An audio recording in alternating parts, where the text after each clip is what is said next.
Hello. What's up? Nothing much. Your sound is very soft. Oh, can you hear me now? Oh yeah, I Yeah. got you. Sorry, I just talk really low. It's all right. How you doing? Good. Just a really long day today. So like Oh it's yeah. been a lot. I went to the gym, and then it's just really hot outside. And then trying to find a birthday present for a coworker. So I'm like, really? LA's weather is nicer. Yeah. That's the one thing I'll give it, for sure. Yeah. Um, so, so you're a little bit tired. It's a little bit hot. So we'll do it. We'll kind of get back to square one today, because we tend to stop and start, and we'll just get back Yeah. to some relaxation stuff. But I want to talk to you. Spend a little bit of time talking about um, sort of doing a vision quest, if you will, on your reel. Okay. So kind of think about it like this: like imagine you'd never made the reel, but we pick material that you might use for your reel, and we use that material in our training.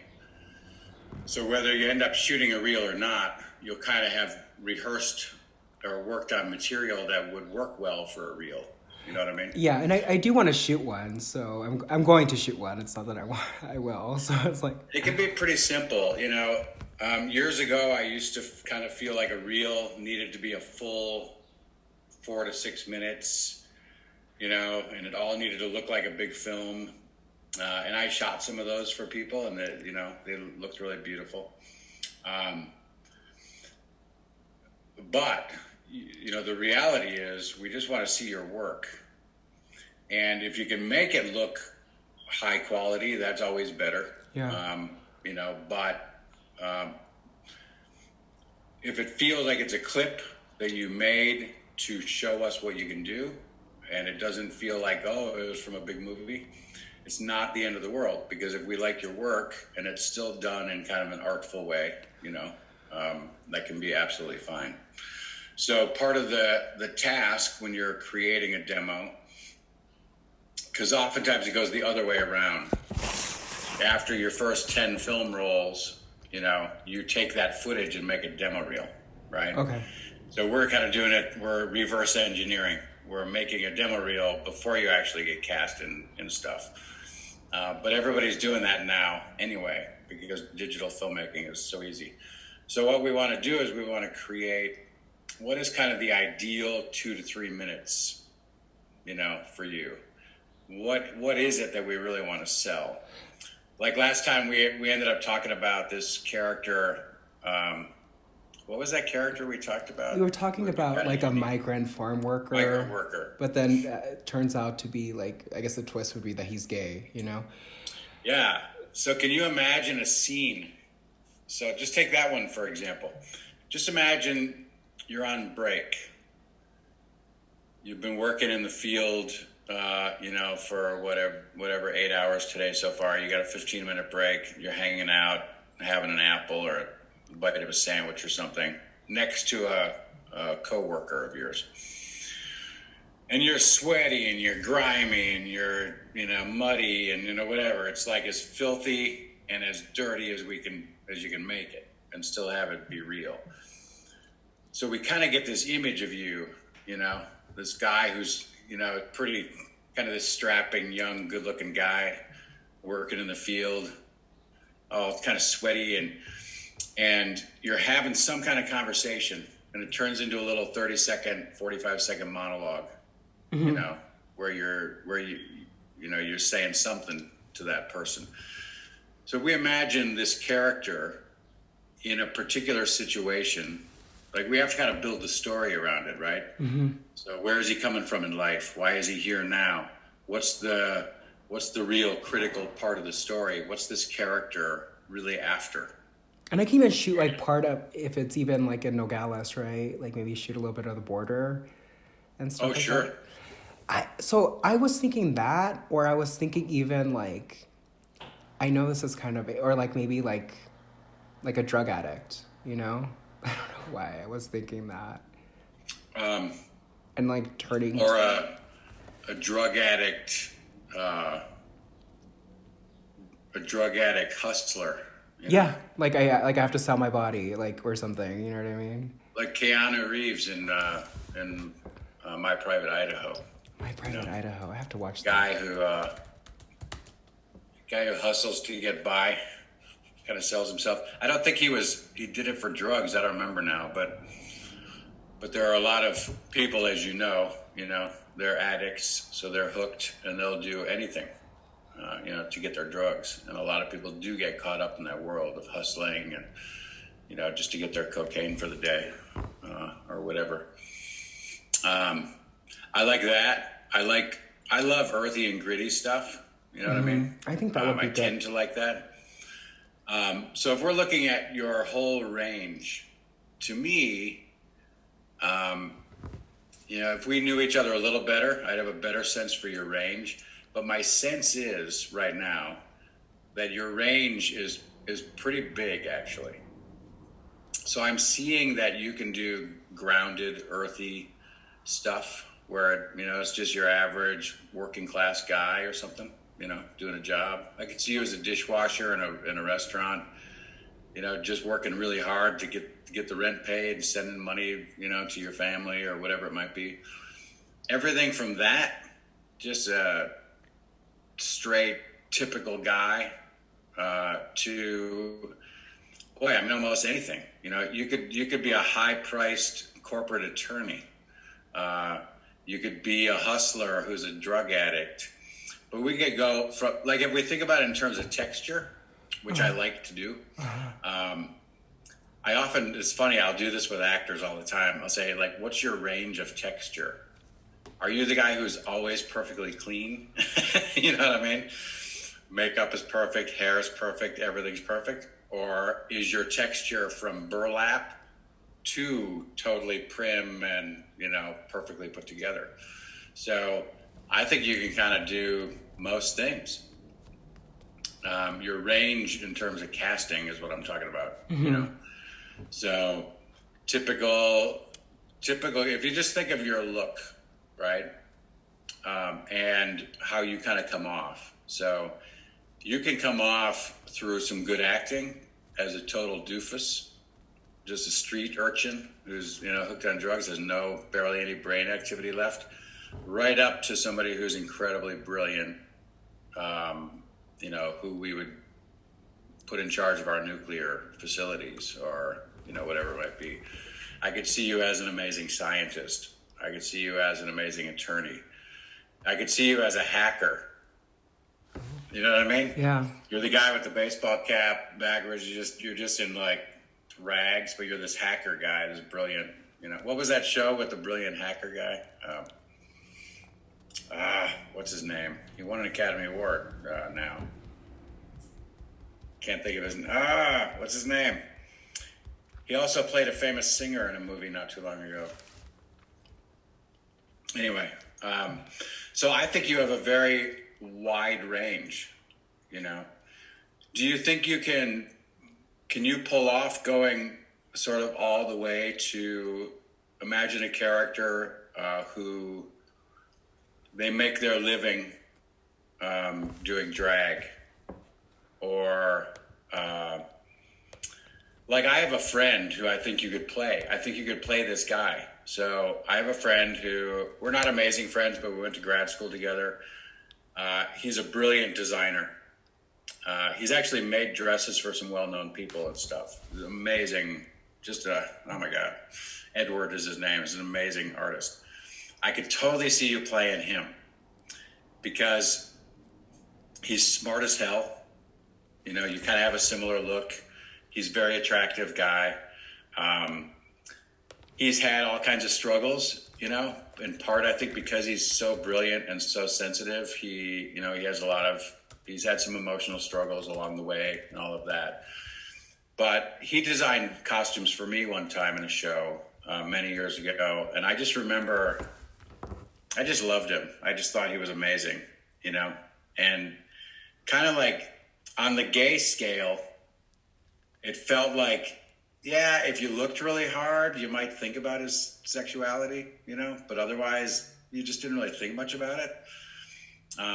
But if you wanted to jack up, you know, if he wanted to prance around a little bit for us in the costume shop, he could jack it up to, you know, wow, you could make a living, you know, as a drag artist.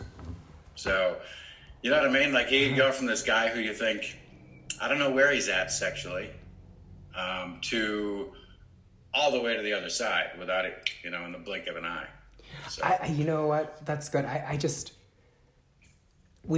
I want it. It's gonna be badass. I already know it is, and I just want something that, you know, something that really how you were talking. You were saying that it has that twist at the end, and it's just you're not expecting it. I fucking love that. You know, you're watching a film, and it's just like, whoa, I was not expecting that. I don't want none of this like fucking generic cliche shit. I want something that gives you that like factor, like whoa, holy shit, yeah, you want a little edge, yeah, okay. yeah. That's why I could see like this migrant farm worker guy. I could see that there, because when I visually first imagine you in that scene, I'm seeing somebody who could probably beat me up. I'm seeing somebody who looks tough and, you know, really gritty. And not that you can't be tough and gritty and gay, you know. I mean, there are MMA fighters in the UFC who are gay who can, you know, take your head off. But the surprise, right? So imagine this migrant farm worker guy who initially in the first 15 seconds of the scene were like, oh, don't mess with that guy. He'll take your head off. He looks really tough. And then he comes out or something to his friend, which is a total surprise to his friend, you know, to his friend. 100% shocker. Turning points like that to me are, you know, always really fascinating. Yeah. And what I love about a shift like that in the scene is that, like, if you imagine you've played this guy or this character has gone through his life always covering, always putting on something, always, you know, kind of softening the edges, going along. I had a friend who did this for, you know, almost his whole life till he died. And I'm sure it was just, you know, sad for him in a way, because he grew up in a place in a time where you just can't come out. Yeah. You know, where I went to high school, this is redneck city, you know, had he come out, he would have gotten the snot kicked out of him every day. You know, that was just the reality there and then. A bunch of dumb people who didn't know anything, right? So I can imagine this character who has just his whole life, he has put on this great cover. I had a friend in college who I'm telling you, this is a true story. To me, like this is, I wouldn't go this far with this particular scene that we're talking about, but let me tell you about him really fast. His name is Sean. Great singer, baritone, really good looking guy. Always had girlfriends, you know, in and out of relationships a lot. Really fun to be around. None of us thought that he might be gay. And I feel like I was pretty intuitive, you know, by that point. I grew up in a very sheltered place where I wasn't intuitive or conscious of much of anything. But one day, I don't know, we were 3 years, I knew him for 3 years by that point or something. We'd done shows together. I directed him in a show, we were together on stage, you know. One day he comes out and everything changed. All the cover just went away. It was weird. It was like he decided, I am done, like 100% I'm done covering, right? So all of a sudden we're like hanging out in the green room backstage. And this must have been like the day he came out, I would imagine. And he's across the room and I glance up at him and he's just staring at me. And I had friends in the program there who were very extroverted in terms of their sexuality, right? Very flamboyant, you know. Yeah, I had a good friend, Bruce, he toured. He did the national tour of Forever Plaid, that musical with four men in it. Really talented guy. He was my Snoopy in Charlie Brown. I played Charlie Brown. But every time he saw me in the hall, he would sprint right at me, and he'd run at me and leap into my arms, right? And he was very out there in terms of his sexuality, and he made it known to me every single time he saw me that he thought I was adorable, you know. So we had this fun game that we played all the time where he would just leap into the air and he would trust that I would catch him, and I always caught him. Anyway, point being, with the other guy, Sean, that moment, he's just looking at me in the green room, and I'm like, what's up with Sean? You know, because it was like he was staring right through me, you know. And then somebody said, oh yeah, he just came out, so he's probably just not hiding anymore, you know, the fact that he's attracted to you. So he literally dropped all the cover, and I'm telling you, it was stunning. Same guy, mostly. He just was no longer hiding physically. He was no longer hiding. All behavioral things were just out there now that he used to kind of clamp down on a little bit. And he no longer hid his attractions. So it's not that every gay person is out there, obviously, with their attractions. You know, he happened to make that choice that I'm just done hiding, period. If I think somebody's cute, I'm going to look at him for a while, period. You know? So it was so fun. And for a while, you know, he and I would go back and forth. I'd give him a really hard time because I sometimes felt like he was playing at it too much. Like he was forcing it onto me. You know what I mean? And I think he was, to a degree, and he was enjoying it. He was kind of enjoying, there was a little power I think he got from that. And he knew I was totally cool, you know, so he could do anything with me, and, you know, it was no big deal. It wasn't like I was going to punch him or something. And I think he really enjoyed being able to put it on to other people now. And he took that power 100%. So imagine this migrant worker scene. If we go with this, I think it could be stunning. And then the layers start to come off, right? The cover starts to come off. And right there in that 1 minute scene, we see this transition from guy who is tough, who's covering everything that he feels almost all the time. Like some Brokeback Mountain. Yeah. And it's like it's created this veneer, you know. And by the way, a lot of men go through this. I did too. So while I didn't go from a straight guy to a gay guy, I went from a guy who thought being tough was really important when I was younger. You know, that persona. You know, you walk into a redneck bar like I used to, you have to be tough, or somebody's going to want to drag your ass out in the back. You know, it's just kind of that world. So, but I went from that tough guy to really being who I really am, which is kind of balanced. Mm-hmm. I have feminine energy, I have masculine energy, you know, and so I kind of made a transition myself, even though my sexuality didn't change, nothing, you know, that didn't change, but how I move through the world and deal with people and all of that. You wouldn't recognize me when I was 19. I got into bar fights, you know, and over time though, I mean, I'm actually a pacifist. I hate violence. I hate it. I hate conflict. So I could see a transition for this character that's kind of halfway toward my friend Sean. You know, we don't take the whole cover off necessarily, but enough. And it's because it's film, and there will probably be a nice close-up shot, a tight medium shot like you're in right now.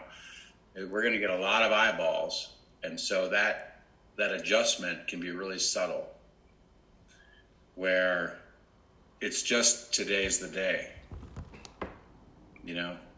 And whatever we create in terms of a character that looks pretty rugged and pretty tough and doesn't feel much, and, you know, is just, you know, just 120% masculinity. We take a little bit of that cover off, put a beautiful music cue in there, like it's the turning point in the film. right? It's that moment in the film where the leading character finally comes to grips with something. It's the big crisis point in the movie. And he maybe makes the choice to be more courageous, you know? And there's that big music cue in the film. And now we know what the rest of the film is about, which is healing. And so with this, so I would find, I'm even thinking of like, I don't even know, it's weird. So how would I would find the other person, because I would need somebody else there. And maybe it would be like, I don't even know, maybe like a kissing scene or so, just like a quick, like, you know, like. Yes. And I was just, I kept on imagining that, even if it's like on a gate or something like that, or like a wooden. Oh, that's beautiful. Yeah. Oh my God. Oh my God. That just takes it all the way to the other side. It's beautiful. Yeah. Casting the other role would not be hard. But know this too, it's your demo. So we don't want to give tons of FaceTime to somebody else. But we do need that person there. Yeah.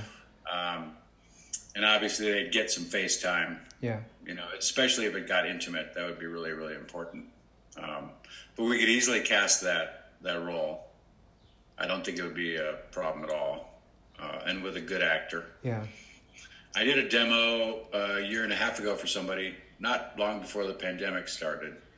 And I actually did statewide auditions for the other roles in that demo.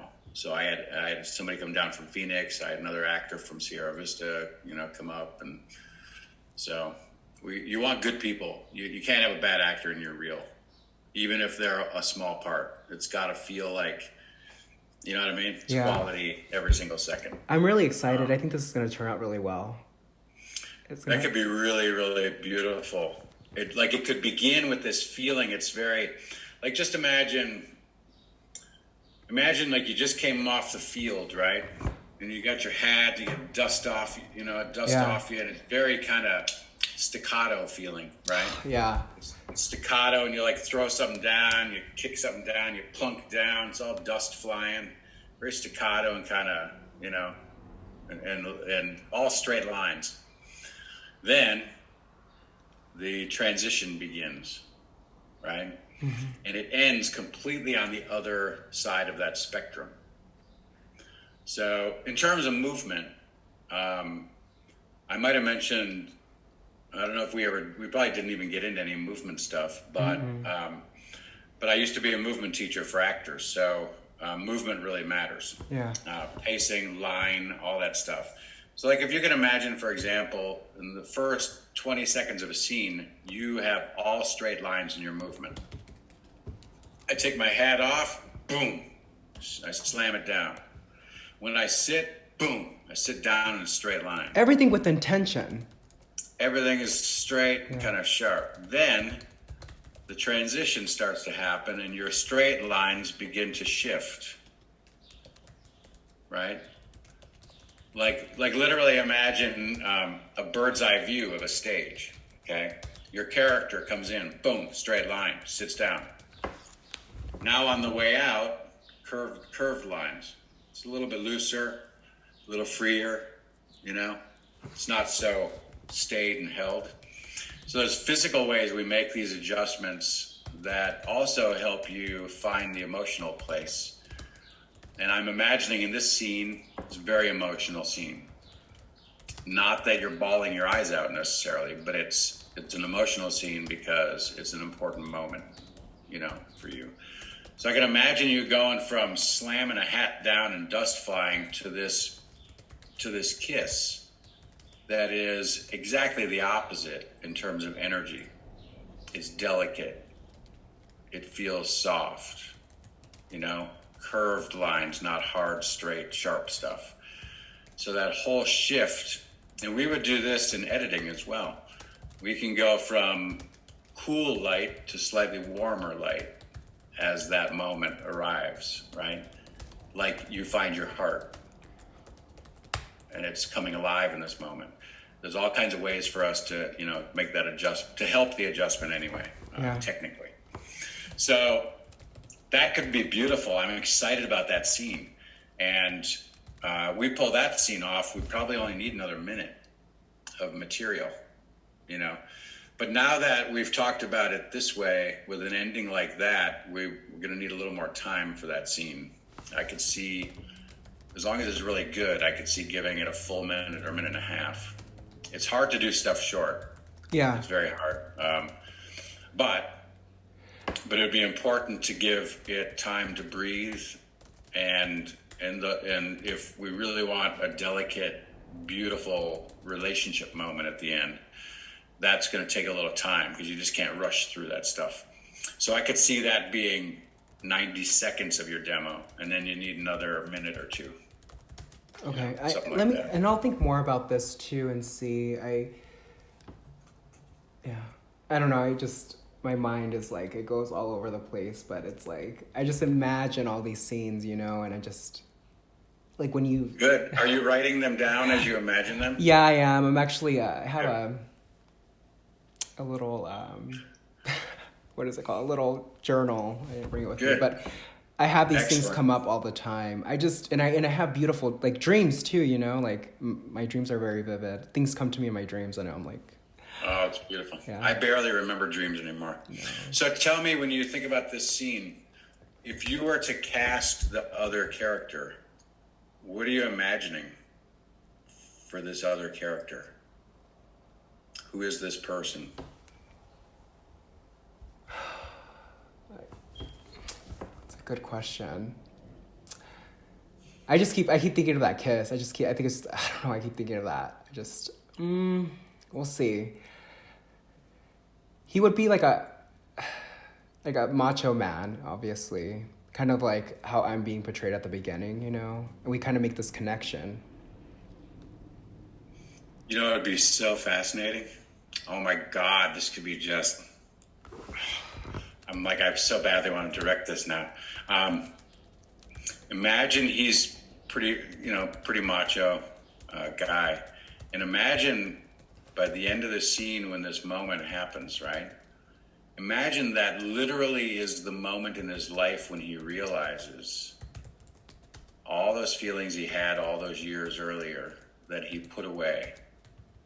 Like, for him, even though we won't see his face much in your demo, but we would get enough, that literally this is his moment.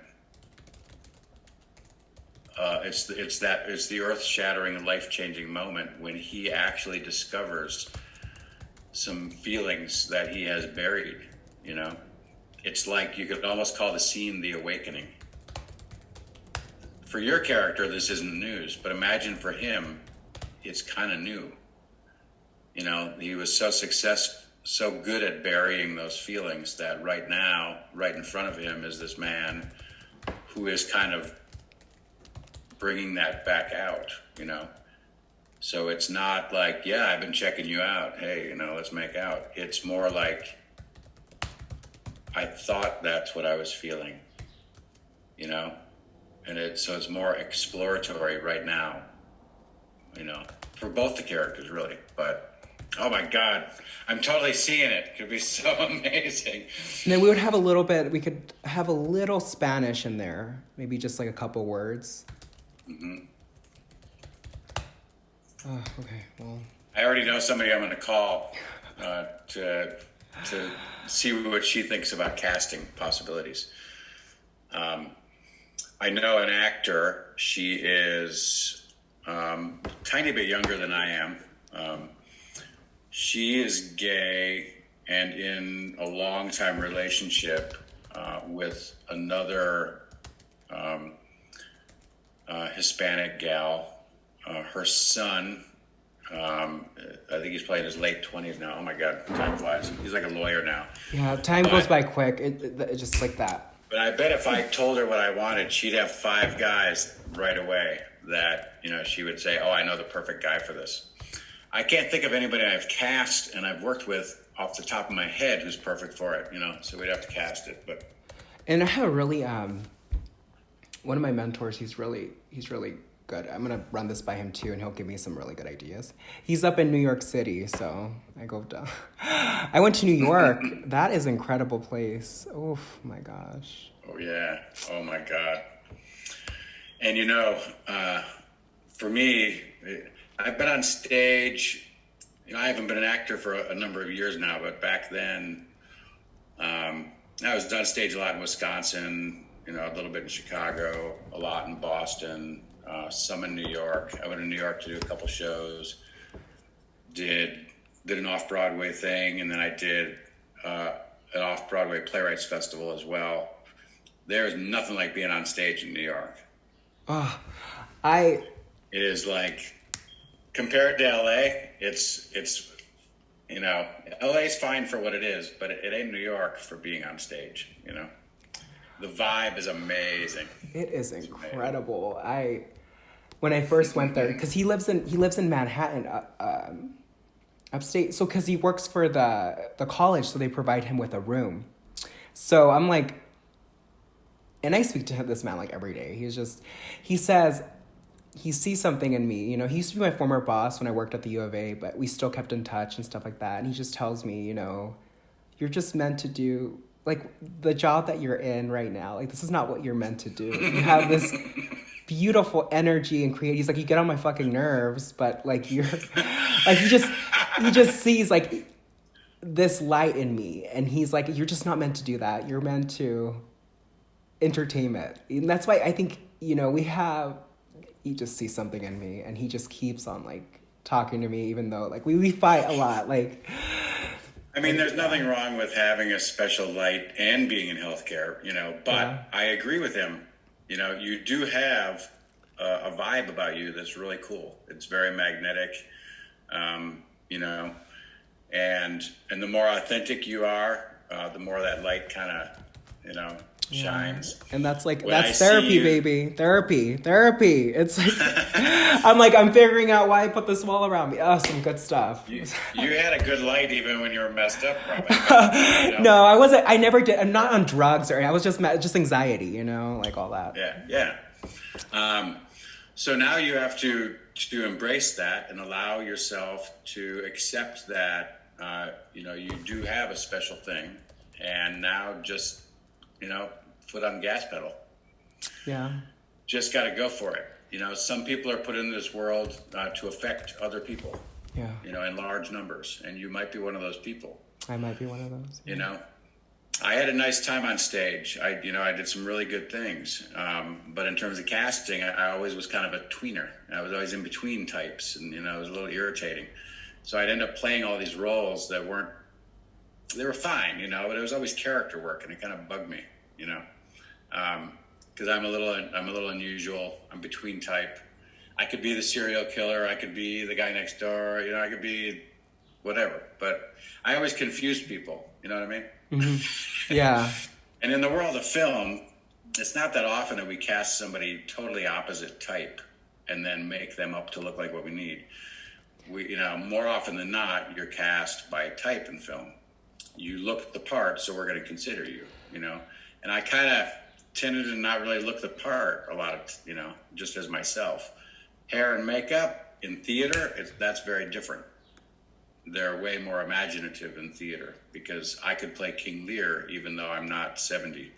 On film, that's a little harder to, pull off. But anyway, so I love that scene. Let's talk just for a minute about how that scene might fit into a bigger picture. Okay. So you're telling me that you wake up, you have all these scenes that are in your head, right? Mm-hmm. And you've been journaling on. So you've got a lot of material already at your disposal. Mm-hmm. But if you imagine you have about 3 minutes, and this is a minute to a minute and a half of that. Now you have another minute and a half, maybe 2 minutes of material. So here now we've got a guy who can look really tough, who can, you can do working class guy, who then transitions into coming out to his friend and potential lover. And there's this beautiful moment at the end. So we've got kind of tough guy with kind of a masculine vibe at first, into something that's way more delicate, way more thoughtful, kind of mindful and conscious. Yeah. And it's pretty sensitive. So what do you imagine else might be in there? what other types of characters are you seeing? I have to, I wish I had my little book. Let me think on that more. I'm wanting to know where the scene is going to be. I see like a field, it's like I think like somewhere in Florence or something, like those fields. You know what I'm talking about? Yep.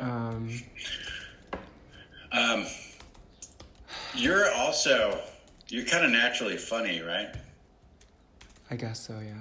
I mean, you have a fairly easy time going into entertainment mode. Yeah, I do. And kind of getting people to crack up and whatnot. So this is a part of your character that I would want to point up as well, because there's tons of room for a guy in his late 20s, early 30s who is fun and light and not burdened, like in a sitcom, for example.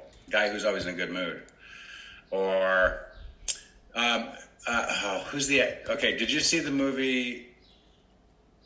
Oh my God, is it, hang on.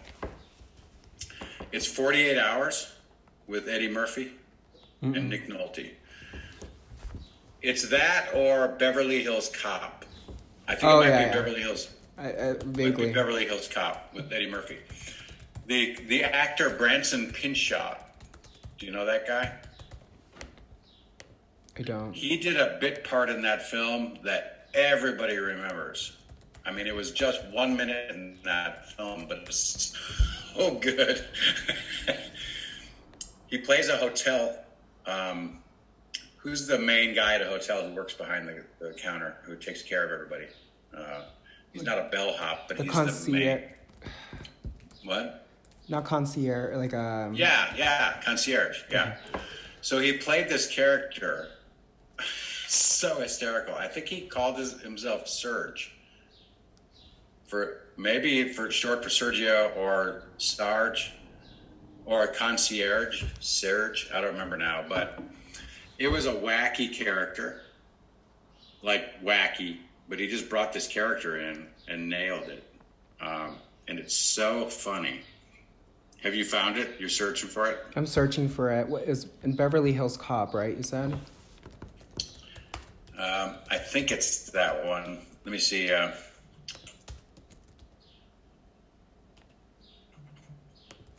Oh, okay. Yes, I found it. Did you? I guess we can watch it really quick. It is Beverly Hills Cop. Okay. All right. So as an example, right? This is just pure comedy. It's a minute. It's pure fun. Let me bring it up.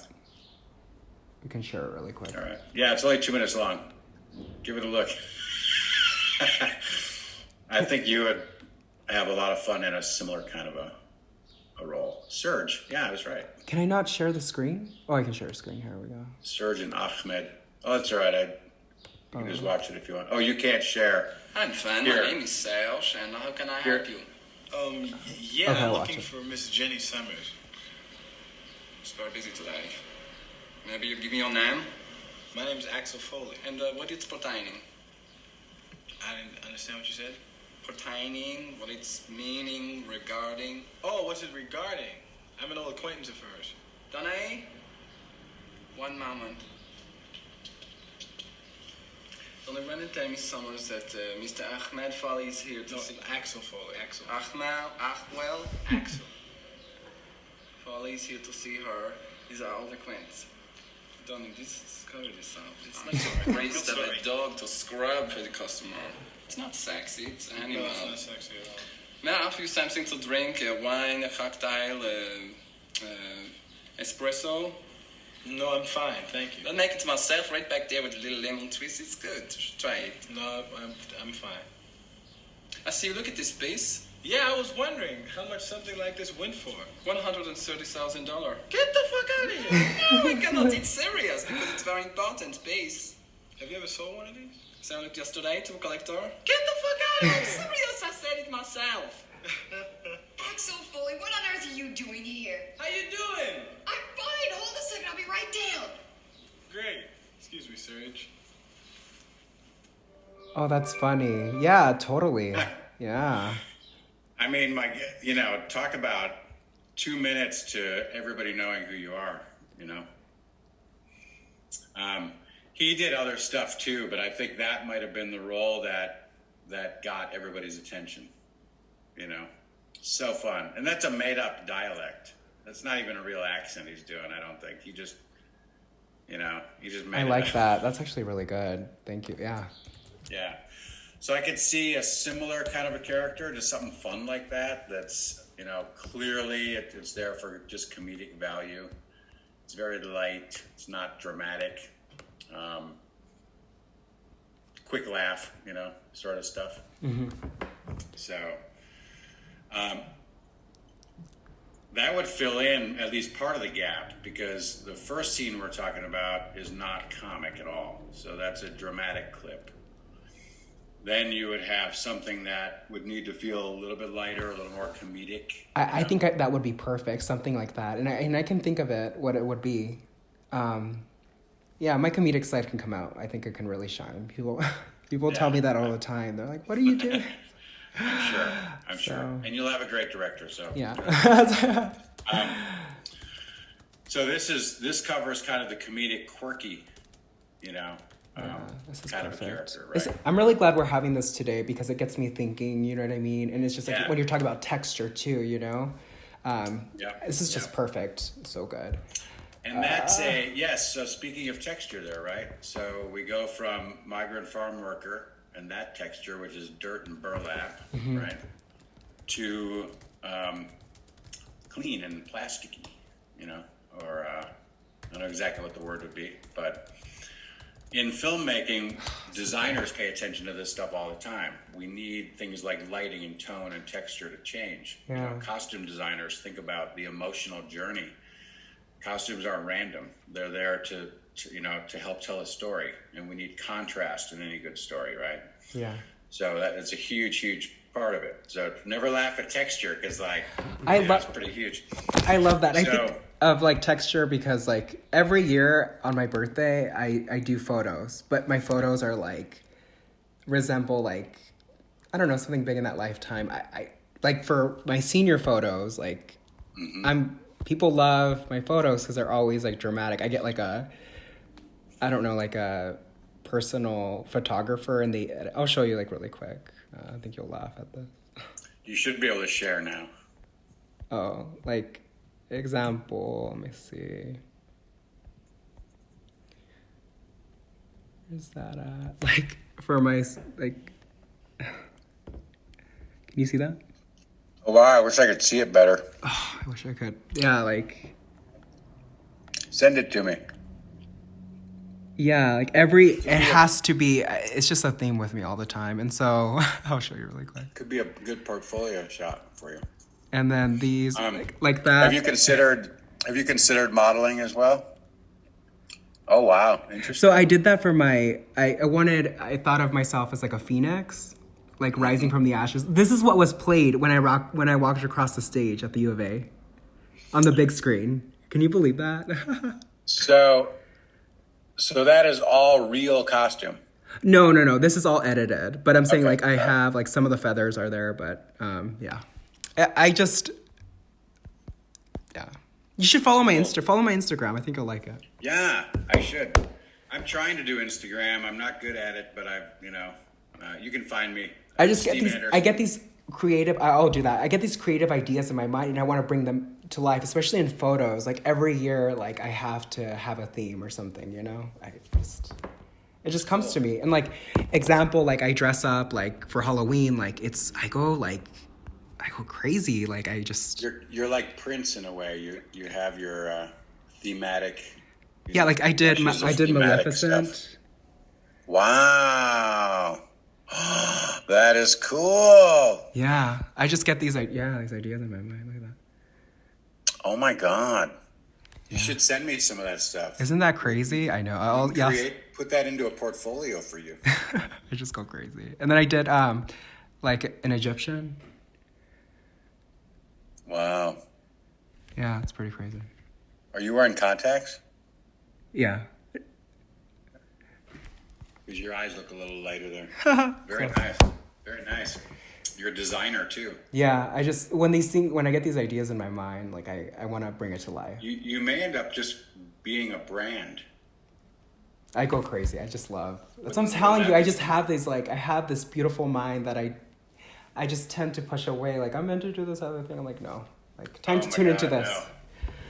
You know, just showing that to me, I'm telling you, it can't be part of every audition, right? Yeah. I mean, not everybody's gonna look at your portfolio or whatever, but just that gives me an extra glimpse into who you are as an artist. So it tells me, it makes me more interested in this guy because he's an artist. He's not just a guy who does some acting, right? Like he's an artist through and through. And so we know when we run into an artist, it's a little different than running into an actor who's a pretty good actor. An artist, everything's artful, including every moment of their performance. And we like that. You know? I think you'll like. Nothing like a fine artist who is also acting. I think you'll like this one too, which is really cool. I'll show you really quick. I know. Like this was as well. Like these were part of my senior photos, but they're so. Can you see? I'm holding like a clock. Can you not see? That's hard for me to see that one. Yeah, I'll send it to you on your Yeah. If those are on your Instagram, though, I'll follow you. My Instagram is Steve Anderson Acting Coach. You can find me on there. In fact, go to my Instagram, watch the little videos there, then click on the GoFundMe link and donate money to my short film. Oh, I will do that. Yeah, I will do that. Yeah, I will do that. And write a really cool note like literacy matters. You know? Okay, I will do that. It's all about reading saves lives. Okay, so I'm excited about the migrant farm worker. If we can create a scene, oh my God, I just had.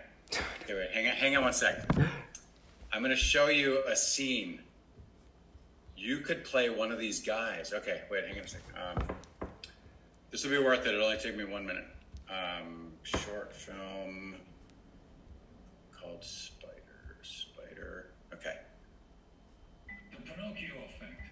It's when someone uses Sorry, words and bear with me. necessary. You're good. Okay,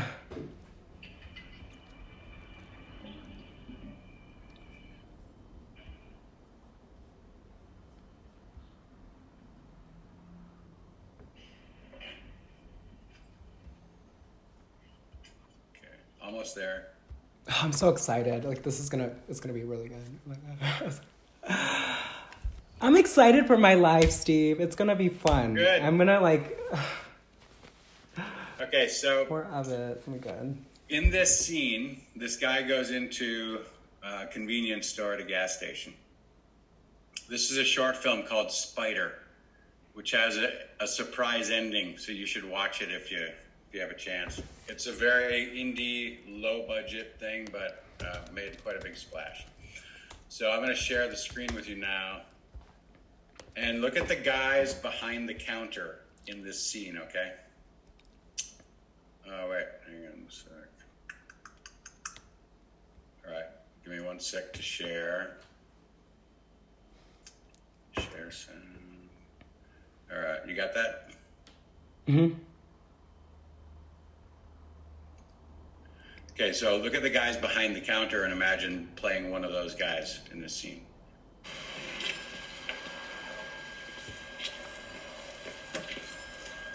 நல்லா அடிப்பினா S Australia நான் நான் பக்கறானே போக்கறானே முக்குறானே பரவாயில்லை ஆனா நான் விட மாட்டேன் ஸ்ரீலங்கா நம்ம இட்லி தான் பிரெட்லி அப்படியே ஒன்றும் உண்மையே இல்லை சும்மா மண்டி இப்படி ஒரு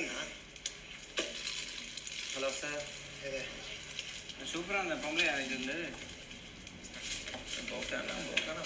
என்னங்க தக்காளி மீன் காப்பு விதியா மண்டி பார்த்தீங்களா மொண்டி பாய்த்து நல்லா இருக்கும் ශ්‍රීලංකා ටීම් නම් ෆස්ට් ක්ලාස් නේද? Super. First class super super. මේ ස්ට්‍රේලියා නම් මොකද කියලා ගන්න බෑ නේද? ඉංග්‍රීසි නෝ එන්නේ තමයි. Yeah, this is wrong, thanks. අද මම ස්පයිඩර් කියන. අම්ම පෙරසිලා. මම කිස් එක. Kissing it, huh? මොකද මේ මොටි පැනසා? හා? බෑන්චොට්. බෑන්චොට් මොකද? පිළිල ගහන්න බෑ නේද? ඉല്ല ඉല്ല. මම දන්නේ. හැබැයි ඒගොල්ලෝ මෙහෙම ෆිගර්. Thank you. මෙහෙම කරනවා නම් හරිද? මම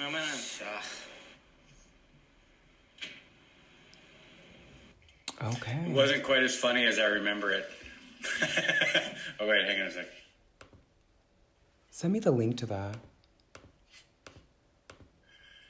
Just go to YouTube and search short film spider. Short films. Okay, spider. Yeah, it'll be the first one that comes up. It's not quite as funny as I remembered, but I just remember these guys who were mostly ignoring the customer. You know what I mean? I like Because they're that. just so involved in what they're doing. So I could imagine you playing a guy at a convenience store who's like on the phone or something. And you're so involved in that the customer kind of doesn't matter. And the other thing that I kind of forgot that they were Indian. Or I could do like why a funny gay guy, right? Like a gay like. He just has his thing, and he serves people and sells them their stuff, but he's got this whole other world going on, right? So I could imagine a scene where, you take care of getting a lottery ticket for somebody, or whatever it might be, but it's really 99% not about them at all. You're just involved in what you're doing. Short, sweet, 30-second clip. Something super, super simple like that. Okay. Like that guy, like the moment when he handed him the flowers, but he was talking to his friend or his brother, whoever that was, right? And he's like, yeah, thank you very much.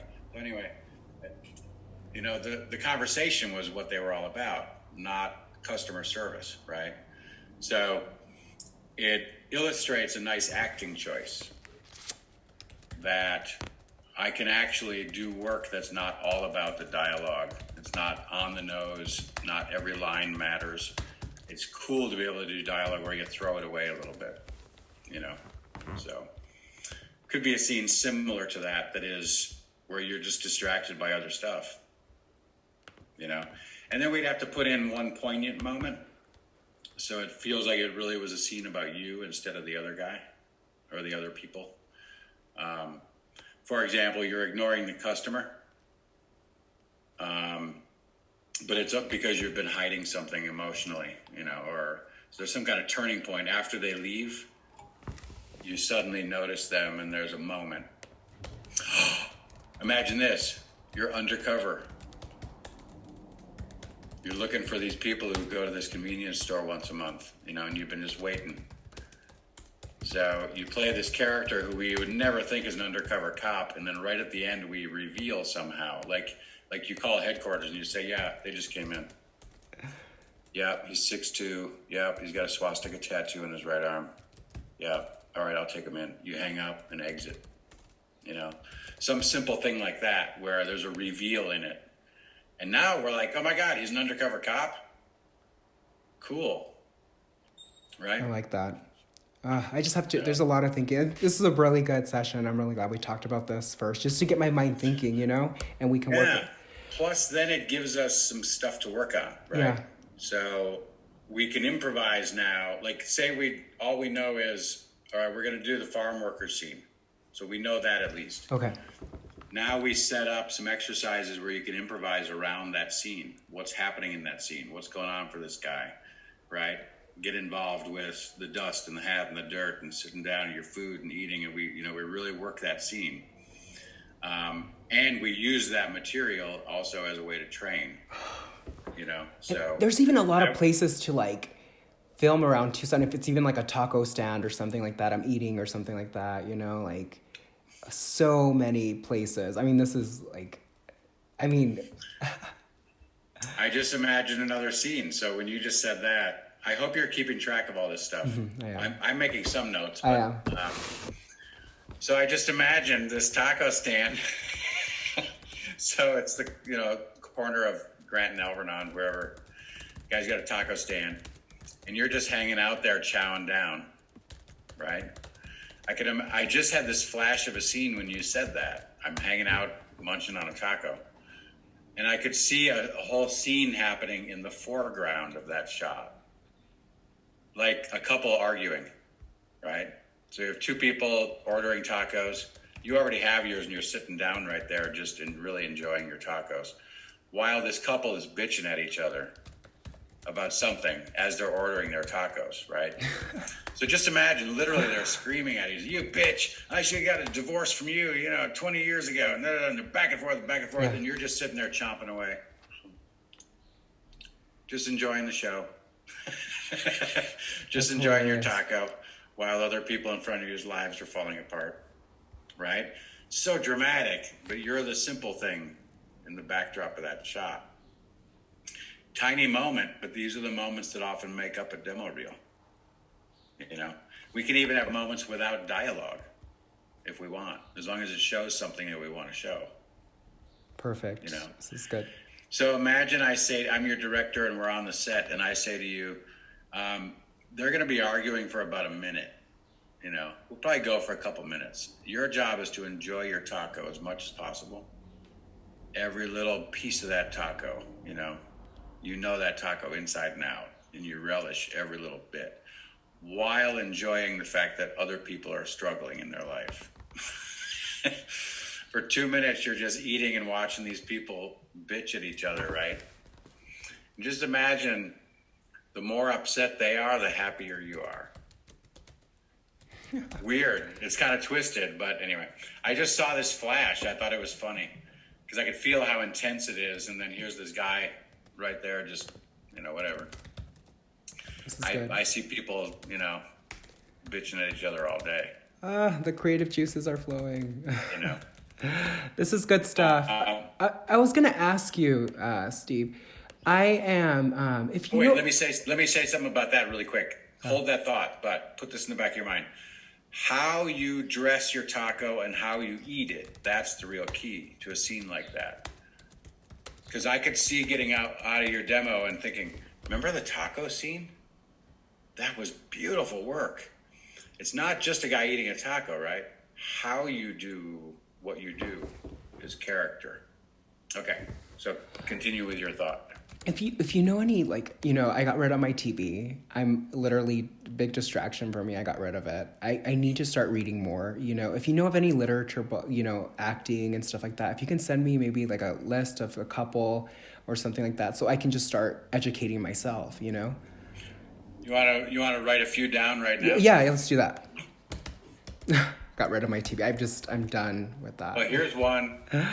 You want to read that book, because that's the short film I'm doing. Okay, Read or Die. It's based on that book. That's Daphne's book. Here's a fun one if you're really into fun improv exercises, just to keep yourself in a creative mode. Viola Spolin, all her improv stuff, very interesting. Improvisation for the teacher? No, for the actor. For the actor, oh, okay. Yeah. You'll see. We're going to do a lot of improv. You're making up the words as you go, basically. This is a pretty good one, too, called The Presence of the Actor. Actually, check this out. This is, I don't remember if this one was on Broadway or not, but this guy was my director in the show I toured that we ended up doing in New York City, off Broadway. He's now like 85 or something. Oh, damn. Yeah, brilliant guy. So that's a good one. There's also this one, Strasberg. I do a lot of Strasberg work. He's really into all the sensorial stuff and relaxation and, and all of that. I'm telling you that the method you told, the meditation that we talked about when I first met you, we did that. I still use to this very day every time I go to bed. Really? Yeah. Awesome. Thank you. Yeah. We need that work. Yeah. Also, we're pretty much out of time, but let me also tell you, if you happen to be available the next 3 Sunday evenings at 6 to like 6:45. Okay. You can join my meditation series that I'm doing right now. I'll just give you that. You can just come in for free. There's 3 left. They start at 6. I do a 10, 15-minute meditation, and then the actors there and we just have a chat about whatever the theme of that meditation was. Okay.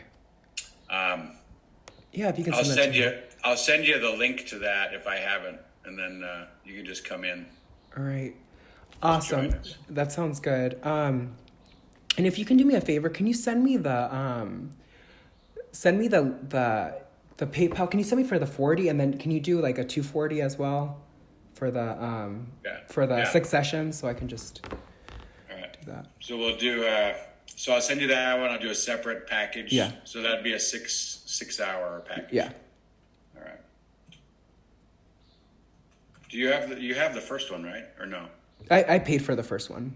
Oh yeah. Okay. All right. So I'll just include today in the package, or should I do an extra 6 after today? If you could just You're gonna- send both You're of gonna need it anyway, right? Yeah. Okay, I'll send both. All right. I got you. 40 for today and a package. All right. I'm working really hard. I'm like working all these jobs. Like I'm doing. baby. I'm just really happy to be back with you. I just think we have a good connection, you know. And I like the cool. things that you say. I'm like, you understand like my little mind and how it works. And If we can Yeah. stick with it for a little while. yeah, can do- we are gonna stick do with brilliant it. work, baby. We are gonna stick with it, and you're gonna see me grow Yes. and everything. So I have very high hopes for you. yeah. Oh, thank you. All right, so I'll send that to you later today or sometime in the next Yeah. few days. Okay. And keep writing these scenes down. You know, I am. Email anything. If you want to send me an email and say, "What do you think of this?" You know, I'll look at it late at night and send you a note back or something. Okay. Perfect. But I love at least this one scene. I think it could be just beautiful. That sounds And don't discount the taco stand scene. Okay, don't. I'll go practice. I'll go find a Yeah. good. There's a lot of places to film here in Tucson. Yeah. There are options for that scene. Yeah. All right. All right, man. All right. Take care. Talk to you soon. Good to see you. to I'm see glad you're excited. Yay. Bye. Yeah.